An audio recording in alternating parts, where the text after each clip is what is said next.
Hey, Chris, good morning. Good morning, sir. Welcome Hap to. Okay, you go. no, no, you go. Welcome to Decoded. That's all I was going to say. November 11th, 2018, Mm-hmm. Remembrance Day. I Mm-hmm. wanna I wanna say Happy Remembrance Day, but I don't mean it like that. I just mean it's great that we could talk on this day, and I want to send to our 3 or 4 listeners might be paying attention. I want to send a big shout out to anybody and everybody who's ever served or is serving. Thank you for letting me have my freedom in this fine country of Canada. I am totally appreciative of the people who have put their life in harm's way or in the service of the country so that I could be free and my parents could come here and start a really awesome life. So thank you. Yes, I echo that too. Big thanks to anyone who has been and currently is involved in it's almost, I don't know if we often, I haven't actually heard the phrasing, sort of defending our freedoms. I believe that's what it is at the heart. It's interesting. I don't know if we talk about it as much in that frame anymore. It's more thankful for it's sort of like that clean cut thanks for what we've got and appreciation for the work that got there. But don't often I don't often get the feels in the conversations that we're still looking at it like freedom's in jeopardy. It's in the language where it's almost, and I don't think we're past this idea that everyone's got democracy and the flavor that they love. But I was just reflecting on how the language may have changed, that at one point in time it would have been going somewhere or participating in order to defend democracy and defend our freedoms. And I just kind of noticed the other day I don't hear that language much anymore. And that was kind of extended by my son. He was asking about, because I'm sure like your school and my school and my son's school, they had the Remembrance Day assemblies or whatever the event that was used to commemorate whatever the shape of, all the different shapes of a Remembrance Day ceremony that you could have at a school. And when I picked up the kids on Friday, he asked me, would I enlist? He said, would you go to war? And it's funny, like I don't know. I had to speak about it from the point of view of, I think I would have had the bravery to enlist if I had never met him. So I spoke like if I had never, because all of a sudden you're getting into we haven't quite had that conversation yet about how he has come to be. That's sort of like, my daughter understands that she was born and understands that comes from Karen and I. My son's not quite there. So framing it as like, yeah, if I hadn't met you, or if I hadn't met Maddie yet, and maybe if I hadn't met Mummy, I'd be more open to going and participating. And now that I know you, and now that we live together and we have a family and we have connections, I said, I don't know if I'd be brave enough to go and do something like that. And I realized in this conversation, we always have these great conversations driving home from school. I was pretty thankful that he didn't push it any harder, which he normally does. He kind of got distracted and went to something else, because I realized I didn't have a lot of answers as to how I would participate if, you go back in the day, if conscripted. I mean, there wasn't a lot of choice, but if there was voluntary enlistment, how I would deal with that. That was the Remembrance Day drive home. Interesting, because my kids both have a reverence for Remembrance Day, and I'm not sure where it came from. And I even hate saying that, because I have one. I'm very Remembrance Day is a big day for me. I think it's because my parents came from war and they chose Canada. Now I know that my mom, her brother was here and he was a little bit established. I get that. But still, I mean, they chose Canada and they came here, and I've always grown up like understanding my parents left their country to go to another country to find peace and prosperity. And that makes me appreciative of where I live. And it also makes me, I'm a rule follower, I think, by nature. So there's something about the military that I enjoy. I think it's probably camaraderie. It's probably the knowing what you're going to do, when you're going to do it, how you're going to do it. There's some comfort there for me in that aspect of it. But I'm starting to come out of that. Like I'm entering into more creative areas these days in my life. Anyway, long story short, both of my boys have a reverence for it, and I'm very appreciative of that. And I do what I can to share with them as often as I can that your grandparents picked this country. And so let's enjoy what this country has to offer. And let's also give back to this country in any way, shape, or form that we can to show our appreciation and to be good citizens. And so, like they both, went out of their way to gather as many poppies as they could to wear on Friday. They both wore their Kitchener Rangers Remembrance Day jersey. Like, you know what I'm saying? Like they did that on their own. I didn't tell them, hey, you should really wear a poppy today. In fact, I'm a little embarrassed that I wasn't showing the same level of reverence that they were, but I'm very proud that they would enter into that. They've not asked me about service or whether I would have gone, but listening to you talk, I think that if my buddies were all going and I wasn't married and I didn't have kids, I probably would have gone, because what else would I be doing here? Like, what would I have been doing here? Right? A healthy young man doing what while all his friends are at war? I would have gone, I'm sure of it. I don't think my parents would have stopped me. Looking back on my parents, I think they let me do a lot of what I wanted to do in a weird way, because there's a lot that they didn't let me do that I use against them. But I think if I would have said, I'm signing up and I'm out of here, everybody else is going, I think they may have been bothered, but I would have gone. I don't think they would have really gotten in my way.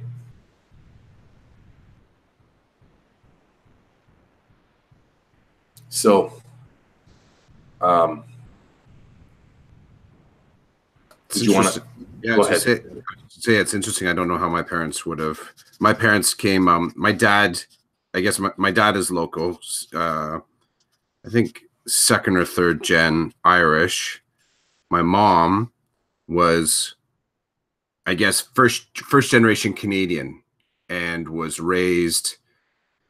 born in a decommissioned concentration camp. So they spent time living in those spaces that just previously were used for, annihilation. And the family came to Canada in stages. My grandfather coming here first, and then bringing over my grandmother and his 3 children. So I haven't had a conversation with my mom about that impact. She has stories, and my grandmother actually told stories as well about what it was like to live in the concentration camp. There's a distance, though.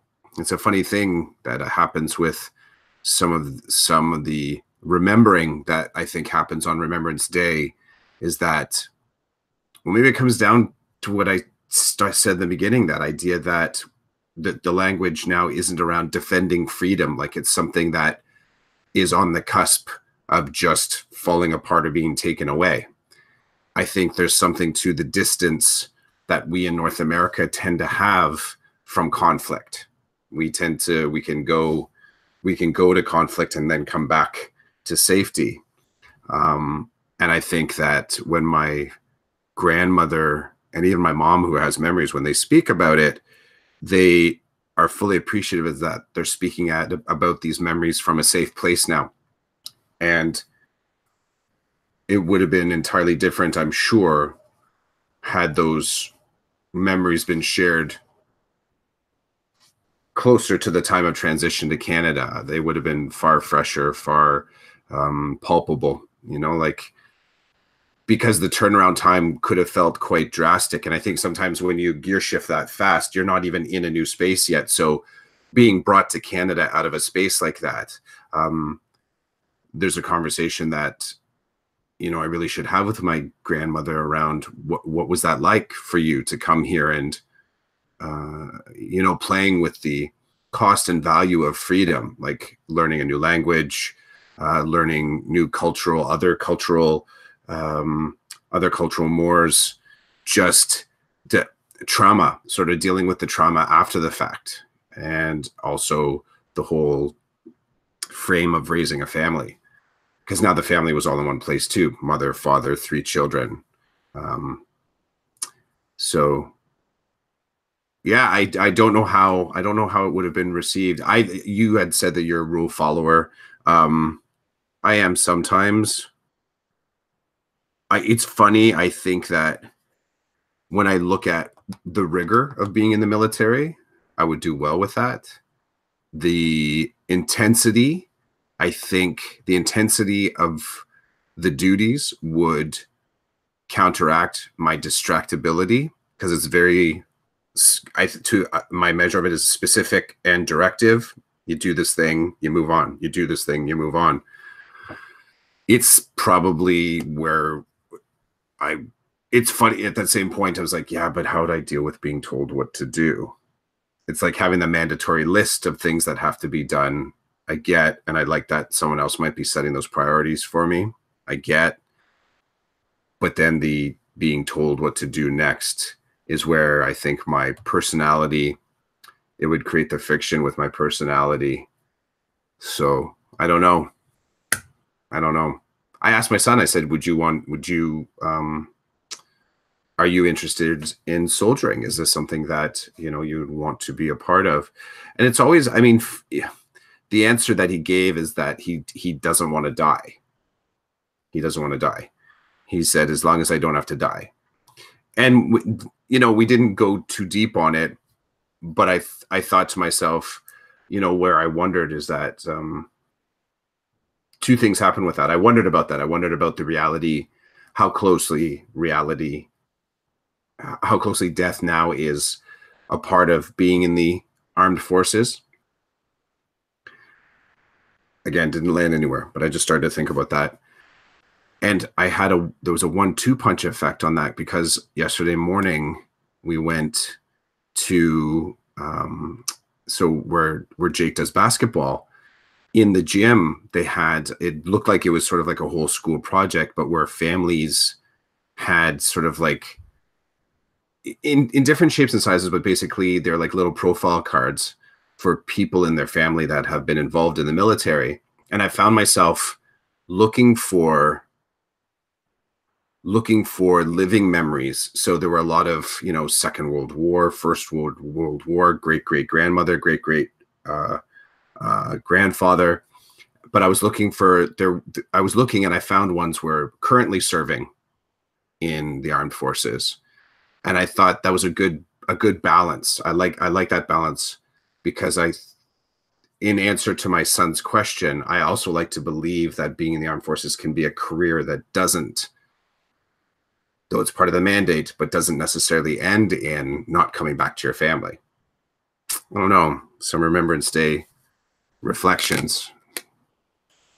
Interesting, and I appreciate them. So thanks for sharing them. You're welcome. If it's okay with you, I'd love to shift gears just a little bit. Yeah. Let's squeeze in some content from work this week. Okay. I spent some time reflecting on supervision. Yeah. Because I have a new one. So I was doing lunch supervision 4 days a week for 20 minutes each day. And my job was to go between 3 classrooms and make sure students were eating, behaving themselves. I was responsible for them during that time. Last week, my vice principal came up to me and told me that they were getting another lunch hour supervisor, and that they were going to put the lunch hour supervisor in my place. So she would come in and she would do 5 days a week, 20 minutes with the 3 classes. And I would get moved outside to the parking lot for the 15 minutes before school starts. So every day I go outside now for 15 minutes, and I'm responsible for keeping cars out of the parking lot between 9 and 9:15 so that the buses can come in and that it's a safe zone for students. How do I express how excited and happy I was when I was told that I was going to be doing that supervision? It's so cool. There's such a big difference for me between watching kids eat lunch and trying to establish some type of control over, 63 kids, 64 kids. The flip side is that now I'm outside in the morning and I'm all bundled up because it's cold these days. And I've got this big sign behind me that says student safety zone, can't come in. And people are walking their kids to school and they're saying hello and they're waving. Everybody's happy. I'm getting some fresh air right before I start my day. I have to tell you, it's great. So there's some supervision that is just fun and amazing. And then there's other supervision that's just, well, it's part of your job and you have to do it, whether you like it or not. And now that I don't have to do the lunchtime anymore, I'm really happy that I'm not doing the lunchtime anymore. It's right at lunch, so it gets in the way of your flow in terms of, when the kids would go outside, I'd grab something to eat quickly and then I'd get to work because I have things to do. Anyway, I thought I'd throw that out. I was so excited that I spent some time reflecting on it this week. And I thought I'd just throw it at you. I don't know what your supervision schedule is like. I can't wait to hear it. I tend to believe and I tend to hear that things are different in high school. You guys and girls don't get hit as hard with the supervision, the same as elementary. This is the stereotype. So I'm going to let you talk and see what you have to say about it. It's a contentious issue always. You drop down the idea of having duties versus on-calls in any teacher conversation, and you're going to get people that are kind of circumspect about it. And it's like, yeah, it's all part of the job. And then you have others that are like, oh, they get ground right down to it. The basic way that I've seen the way the duties and the on-calls work. So duties would be something that you would potentially be assigned for an extended period of time. On-calls are where you're on the fly being asked to cover something. So it's like you're jumping in to help. Often we'll get an email, and each school manages it slightly differently. For some schools, I've been a part of a school where your duties, you'll know all your duties for the whole month.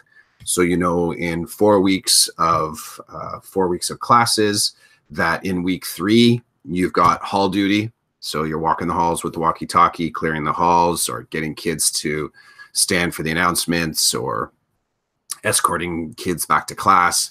And then within that, you could come in a morning and you have your prep period. So the period where, so the high school frame, again, for the most part, is there's 3 teachable classes that you're doing. So you have 3 periods, different periods where you're in class with students. And then one of the periods of the day would be your lunch. And then one of your periods is your prep period. And in that prep period, you could be assigned an on-call. So the way that would play out is, for us at the school I'm at, is that we use a marks tracking information system called Teach Assist. And in that, when you open up Teach Assist, so you log into the website, as everyone does, we do our attendance in it. So it's digital attendance. And also when you log into it for the first time, like once the duty's been assigned, you can't get past a banner that pops up on your screen saying that you have an on-call that day. And because it's digital, you would click on the dialog box, and then it will say, okay, you're going to room whatever for teacher, whatever. The lesson would be right there for you, or you'd be directed to where the lesson would be, teacher's desk or in a mailbox. And you would be doing 37 minutes of an on-call. So that's the other thing at high school, is that they're in 37-minute increments. It's probably a decimal something there, but half a period. So you can only be assigned half a period either of duty per day or on-call per day. So it's not as if you would be spending your whole prep period necessarily, or your whole lunch, because if you're assigned CAF duty, you're using part of your lunch period. Yeah, so it's half of that you'd be participating in that duty. Where it gets, and you probably have appreciation of this, where it gets, I guess it can get annoying, is where you've set up some sort of a meeting on your prep, or you're aiming to do a planning session or a creation session, or you want your meeting with students, and the way that it's scheduled, because you would know if you had a duty because it's scheduled ahead of time, but you wouldn't know if you had an on-call, and then you get an on-call.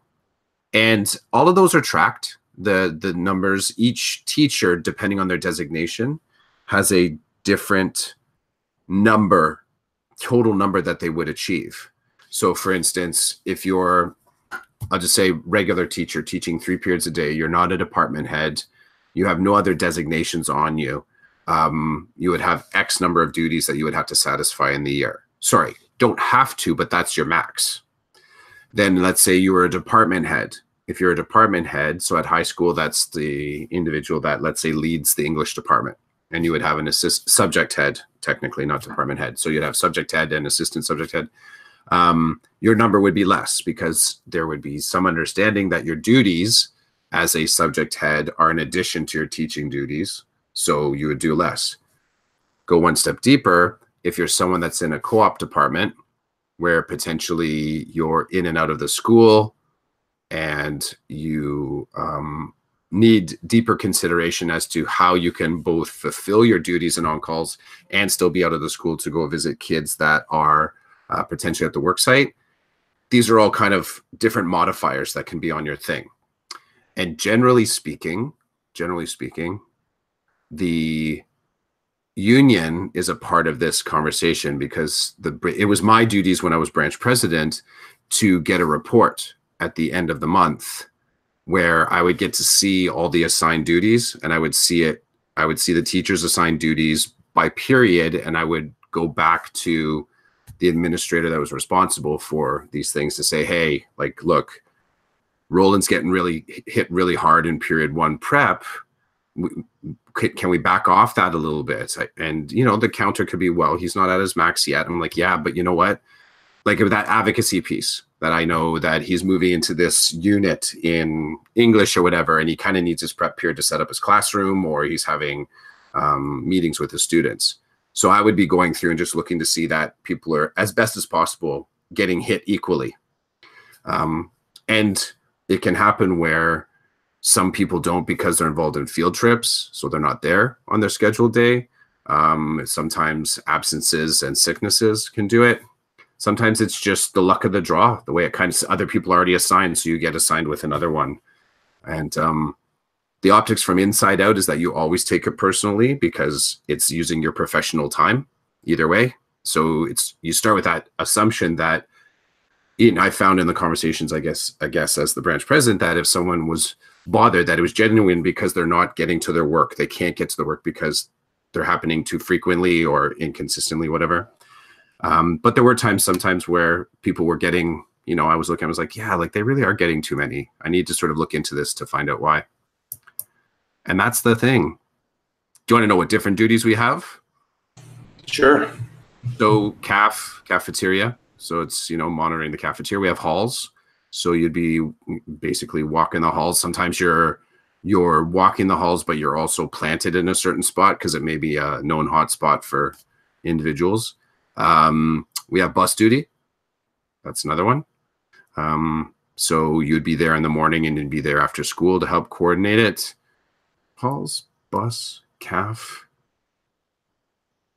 I think those are the primary ones that we would be doing.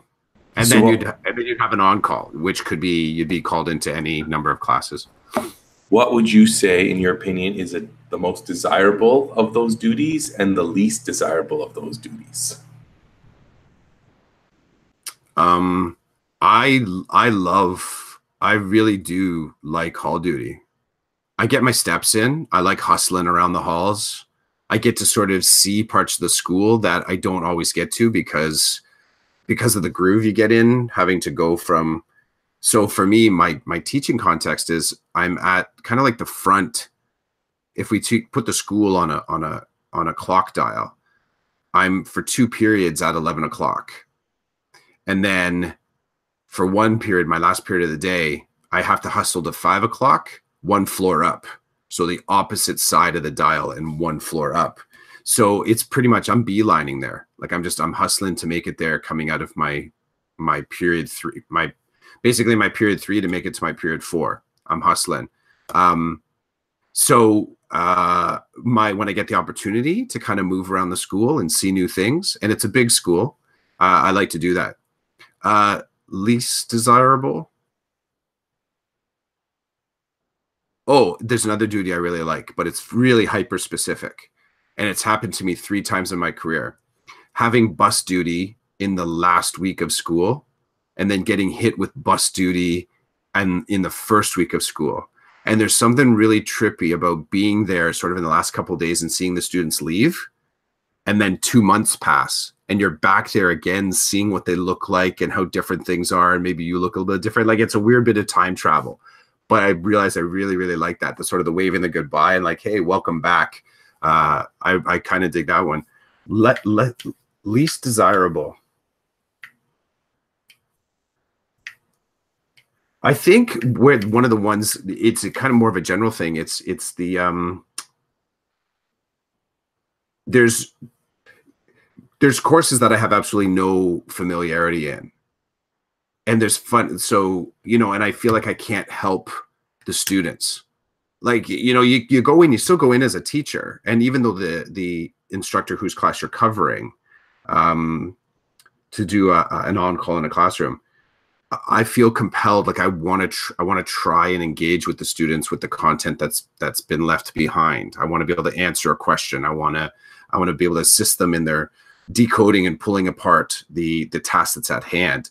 But there's courses that I've had on calls in where I'm looking at the kids. I'm like, you are smarter than me in this content area. I can give you some strategies. I can give you definite strategies for getting to the point, but they're looking for an explanation. And I think to myself, I can't do it. I get really uncomfortable in that spot. I was just like,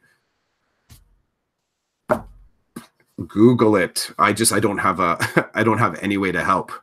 So it's those classes where, and I've taught a lot of different courses, but there's still a lot of courses I realize it in this space that I sit there. I'm like, I have no idea. I don't like saying that. I have no idea how to do this. And I go sort of big on, I'm like, can you walk me through what you know? But even that at some point, I'm like, I wish I knew something about this content area. You get so swept up in sort of believing you know everything when you're a teacher. Drop yourself down into a grade 12U physics class and you realize like, I'm like, this is cool. That's why I end up looking at what the kids, I'm like, this is so cool. They're like, sir, that doesn't help me. And I'm like, it's cool. I don't have an answer. I remember that in the brief time that I supply taught in the high school is you'd walk in and they'd be like, okay, you've got OAC physics, you've got grade 9 applied math, and then you have whatever. And I was like, whoa. And you go to these 3 different environments with totally different curriculums. And yeah, I remember the OAC classes, people would say to me, how do you do this? And I'd say, well, I remember how the teacher did it to me. I don't know if it's right or wrong because it was the same teacher who had taught me. And it was interesting. Oh, in the class that you were covering. Yeah. Oh, that's awesome. So I was lucky in that when I finished teachers college, I went back home to Ottawa and I was doing my Master's of Education at the University of Ottawa. But because I was a qualified teacher, I could supply teach. So I was supply teaching with the Ottawa Catholic School Board, which was the school board I went to school with, whatever. And the only school I ended up working at was my old high school because it was close and they knew me, so they would call me. And So I would get calls a lot from the teachers that taught me. I'd be in the school and they'd pull me aside and they'd be like, "What are you doing next Wednesday?" I'm like, nothing. And he's like, "Okay, you're coming in for me." Okay. And so I was with students in the same rooms where I was taught OAC physics, OAC chemistry, grade 11 biology. And it was funny because my brother was in the building at the time. He was in my brother was in grade 10 or 11. So I'd drive my brother to school, I'd do my job, and then I'd drive my brother home. Did I ever tell you the story about losing a class and worrying that I was going to get fired as a teacher right before I even really started being a teacher? Oh, do share. That's okay, awesome.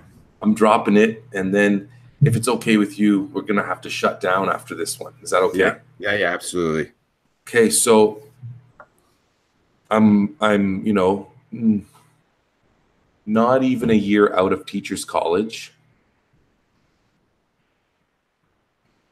I'm not even a year out of teachers college, and I'm doing my master's, and my classes were at night. So in the daytime, I could work.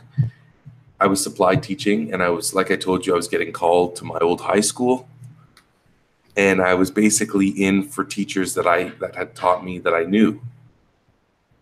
But the one day, it was one of those on-call business things, and I don't know what I was doing. I was walking past the office, and the secretary basically hollers my name and says, "Get in here." I come in, and she says to me, "We need you to go to the gym now.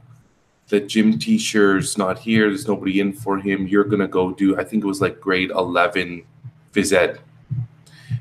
I said, okay. So I went to the gym. I opened the gym doors. There's all these kids there. And I'm like, okay, go change. They go to change. I go to the office, the gym office, to get the supply plans. And the door is locked. I can't get in. So I send a kid to the office telling them, go to the office and let them know that I can't get in the room. The key they gave me doesn't open the door.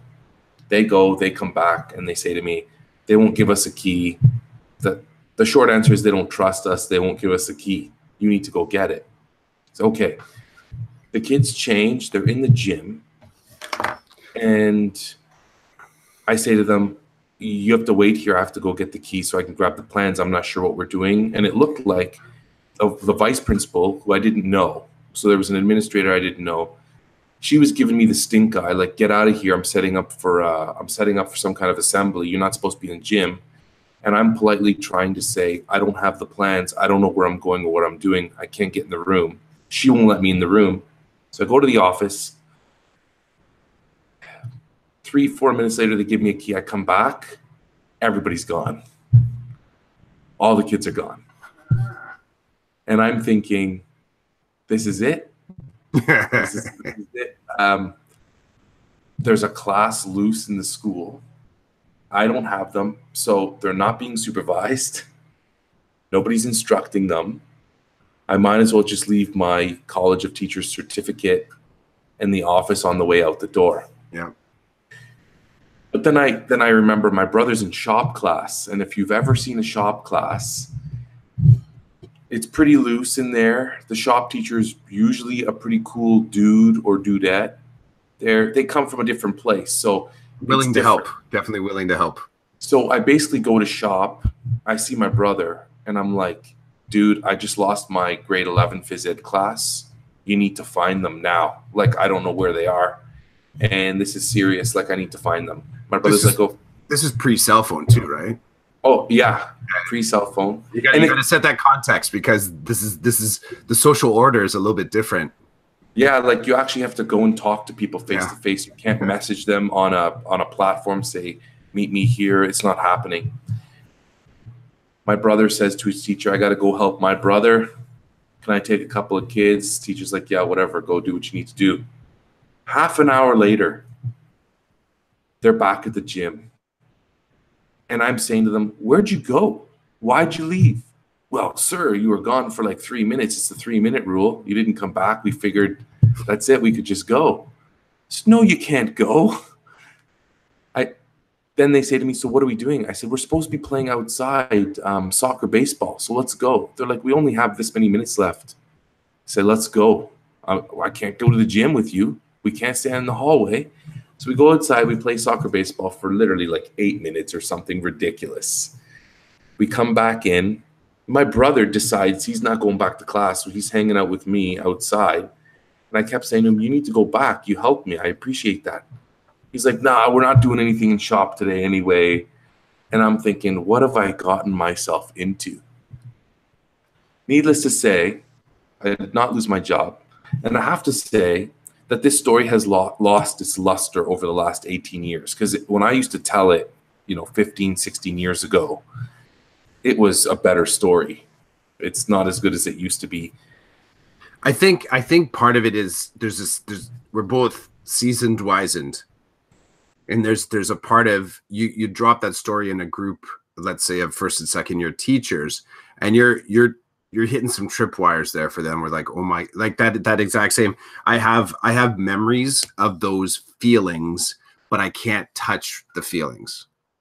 That sort of nervousness around, the worst case and the list of worst case scenarios when you're in your first and second year is pretty short and pretty intense.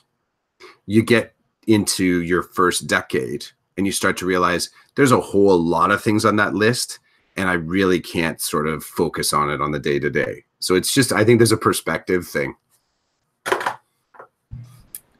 How would you like to shut this down today, Chris? Just with an air high five. That's it. There we go. Right on. Yeah, I'm all good, man. I'm all good. Thanks for being accommodating with the schedule. Not a problem, man. And I still don't have episode 8 of season 2 up. I've been neglectful this week. This week I had 2 nights of parent-teacher interviews and trying to get my son to his hockey on one of those nights. It was a force to be reckoned with. I'll tell you that. No, I hear you. I'll tell you, the only thing in advance I'll tell you is this week I'm going to Quest. And I've dropped that before, so it's our board's big student achievement conference. So you'll get some flow from that this week. I'm not sure how I'll do it. Maybe I'll finally get myself back into making some videos. I was just about to say it would be awesome if you could capture some of that and some of your thinking with a video. I love it. I think that'd be awesome to see you doing your thing and sticking it on the Decoded podcast in the binary code section, because I was checking them out this week. I was watching some of them and I was enjoying them. I was enjoying your flow in your classroom and talking about how hours were just passing by. Just thinking how cool it is to be able to capture those moments of stress or dismay or excitement. Anyway, okay, well, have a good week, and I'm looking forward to hearing about your Quest experience. For sure. Take care of yourself. You too. See ya.